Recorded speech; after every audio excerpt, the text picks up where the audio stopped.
Permasalahan apa yang terjadi pada perberasan di Indonesia? Beras adalah salah satu komoditas yang sangat penting di Indonesia. Menjadi makanan pokok yang paling banyak dikonsumsi, hampir 98% penduduk Indonesia mengkonsumsi beras secara rutin. Selain itu, mayoritas petani di Indonesia sekitar 32% fokus pada pertanian padi. Beras juga memiliki peran signifikan dalam menyumbang terhadap tingkat inflasi. Pada Februari 2024, beras menjadi komoditas penyumbang inflasi tertinggi pada komponen harga pangan bergejolak, volatile food. Andil inflasi beras mencapai 0,67% year on year dari total andil volatile food sebesar 1,34% year on year. Dalam beberapa tahun terakhir, terjadi kenaikan signifikan dalam harga gabah dan beras.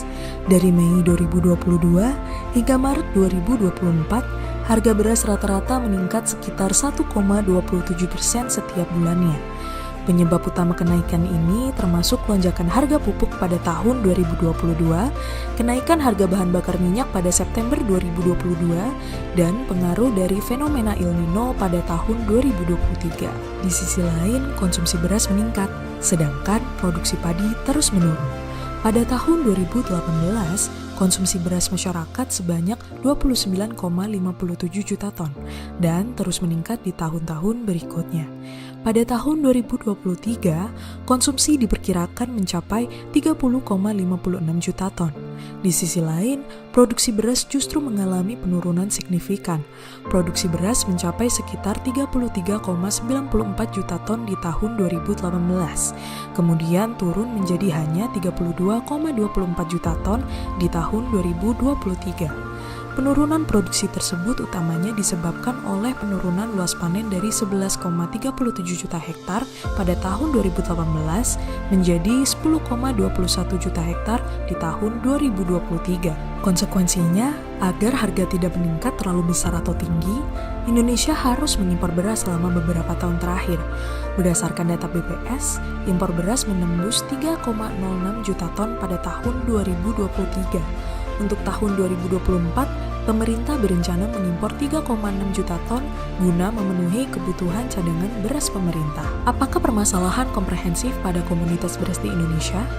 Berbagai permasalahan terkait komoditas beras perlu diperhatikan secara menyeluruh, mulai dari aspek hulu hingga hilir. Masalah-masalah tersebut meliputi rusaknya banyak jaringan irigasi, peningkatan biaya produksi beras, struktur pasar beras yang tidak kompetitif dengan sedikit pembeli di hulu dan sedikit penjual di hilir, serta beberapa kebijakan pemerintah yang tidak efektif. Kebijakan pengendalian harga beras melalui harga eceran tertinggi tidak berhasil menstabilkan harga beras yang tinggi.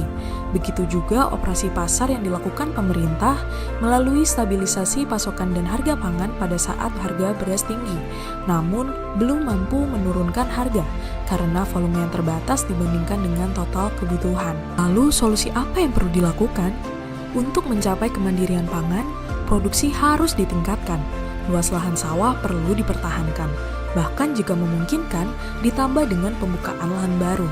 Demikian juga dengan upaya peningkatan produktivitas beras melalui pembangunan irigasi, bendungan, kanal air, jalan, serta mekanisasi melalui penggunaan alat dan mesin agar dapat menekan biaya. Selain itu, langkah mendorong produksi beras dapat dilakukan melalui berbagai program, seperti pemberian insentif kepada petani, termasuk bantuan pupuk, pestisida, dan pendampingan teknis peningkatan produktivitas.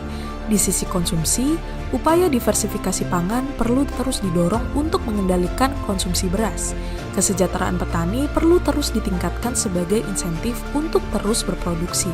Hal ini dapat dilakukan melalui penguatan koperasi pertanian, termasuk penyediaan pelatihan, serta akses terhadap modal dan pasar yang adil.